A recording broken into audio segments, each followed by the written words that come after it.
Y prif reswm benderfynais ddewis addysg grefyddol fel un o fy mhlynciau lefel A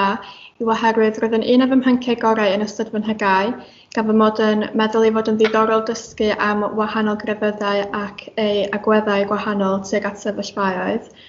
Ac dyma rwyf yn fwynhau yn bennaf amdan lefel A hefyd, oherwydd yn ogystal â astudio bwdhaeth, rydym hefyd yn astudio moeseg a cyfroniaeth, sydd yn edrych ar nifer o ddamcaniaethon ac barn ysgolheigion gwahanol sydd yn hynod o ddiddorol.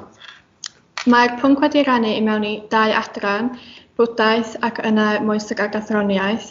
ac yn gyffredinol o fewn bwdhaeth rydym wedi bod yn edrych ar fywyd y Bwdha ei hun, ei holl wahanol ddysgidiaethau ac sut mae hyn yn helpu bobl i ddod yn fwdydd da. Ac mae moeseg wedi ei rannu i mewn i 4 thema, ble rydym wedi bod yn astudio wahanol agweddau ac safbwyntiau megis beth yw barn bobl ar ewthanasia. Ac yn olaf, hyd yn hyn yn athroniaeth, rydym wedi bod yn canolbwyntio ar dadleuon yn ymwneud â bodolaeth Duw. Gredaf ei fod yn hynod o fuddiol fel pwnc ar gyfer datblygu sgiliau llythrennedd, oherwydd rydym yn cael ein asesu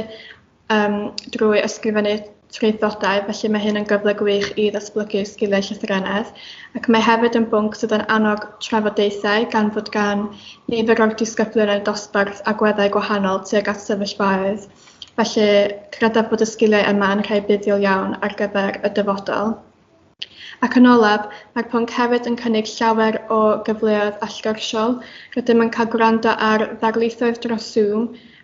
gan brifysgolion, ac mae hyn yn gyfle gwych i ddysgu mwy amdano y pwnc, ac rydym hefyd yn cael cyfle i fynd i ganolfan bwdhaeth ym Manceinion, sydd yn gyfle gwych i siarad gyda bwdyddion a gofyn i nhw unrhyw gwestiynau sydd ganddyn ni amdano y pwnc.